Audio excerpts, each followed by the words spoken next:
22 on board. Balloon crash horror. Tragic hot air balloon crash in Brazil's Santa Catarina leaves at least 8 dead and several missing. At least 8 people have died after a hot air balloon burst into flames and crashed in Brazil's southern state of Santa Catarina. Officials have confirmed. Occurred on Saturday morning in the popular ballooning destination of Praia Grande. Let's get into the thick of it on this AI podcast. All right, let's unpack this. We're diving into something quite heavy today, a really tragic event that's been getting a lot of attention. Yeah, that devastating hot air balloon crash down in Brazil. Exactly. And our goal here is really just to cut through some of the noise, look at the initial reports, and, give you the clearest picture we can of what actually happened and what the immediate aftermath looked like. Right, based on what we know so far. So let's start with the core incident itself. We're talking about a hot air balloon apparently carrying 22 people. 22, yeah. And it burst into flames while it was still in the air. Then it crashed. And this was in Praia Grande, in Santa Catarina state, southern Brazil. That's the place. Apparently, it's actually quite a popular spot for hot air ballooning, which makes this even more shocking, perhaps. It does, adds a layer to it. And some of the footage that's been circulating, it's pretty disturbing. You can actually see flames coming from the burner unit, the part that heats the air. Yeah, shooting right up into the main fabric envelope of the balloon.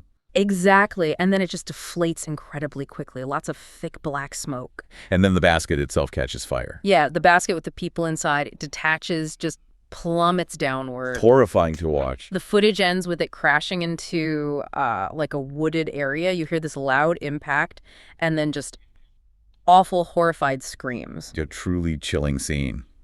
And that brings us to the human side, the immediate aftermath, the people involved. Right. What did we first hear about casualties and rescues? Well, the initial reports came from Santa Catarina's governor, Jorginho Melo. He confirmed at least 8 deaths. 8 confirmed deaths early on. Yes, and he also mentioned that 2 survivors had been rescued alive at that point. Okay, so 8 dead, 2 survivors initially. But then, and this is, somewhat hopeful in such a grim situation, there was a later update. This came from the local fire department. Oh, what'd they say? They reported that a total of 13 individuals had actually been rescued alive. 13? Wow, that's a big difference from 2. A significant difference. They were transported to medical facilities. So that obviously raised hopes quite a bit that maybe more people had survived than first thought. Absolutely. That shift in numbers really highlights the chaos of the initial situation, doesn't it? It really does. And it speaks volumes about the response teams. They acted incredibly swiftly. What did the search and rescue operation look like? It was pretty extensive. Emergency teams were on site quickly, launching ongoing searches. They had ground teams plus aerial support combing through what sounds like really dense vegetation. Trying to find anyone else who might have been on board and was still unaccounted for, especially in that difficult terrain. Exactly. A major coordinated effort. That's commendable work in such awful circumstances. And the governor, Melo, you mentioned him earlier, he obviously expressed condolences. He did, yes. Deep condolences. But he also made a really important point, pleading with the public to avoid spreading unverified information. Which is always critical in these fast-moving situations, isn't it? Right. To avoid rumors and speculation. Absolutely crucial. Stick to the official sources. So beyond the immediate rescue efforts and the public messaging, the big question hanging over all this is, well, why? What caused it? And that's the critical unknown right now. The cause of the fire, what led to the crash, we just don't know yet. An investigation is obviously expected. Of course. They'll need to figure out exactly what went wrong. Definitely.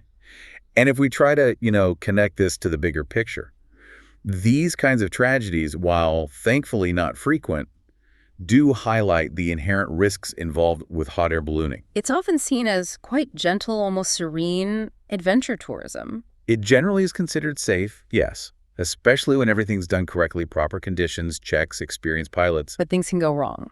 Things can go wrong.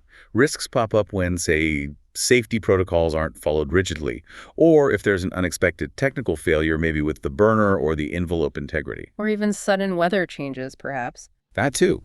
Localized wind shear, things like that can be a factor. These investigations are so important, not just for closure, but to learn lessons. To improve safety standards everywhere, hopefully. Precisely, to make sure global standards for this kind of aerial activity are as strong as they can possibly be. So what does this all mean for us, for you listening? I suppose this just serves as a really somber reminder, doesn't it? It really does. A reminder of the unpredictable side of adventure tourism, anything that takes us up in the air. It just hammers home how vital those stringent safety measures are. Constant vigilance. Yeah. From the operator, the equipment checks, the weather assessments, everything. Yeah. It's definitely been a heavy topic to explore today, quite somber. But I think trying to understand these events, even the tragic ones, through verified information is still really valuable. Agreed. And perhaps it leaves us with a final thought, something for you to consider. This event really underscores that delicate balance, doesn't it? Between our human desire for adventure, for thrilling experiences.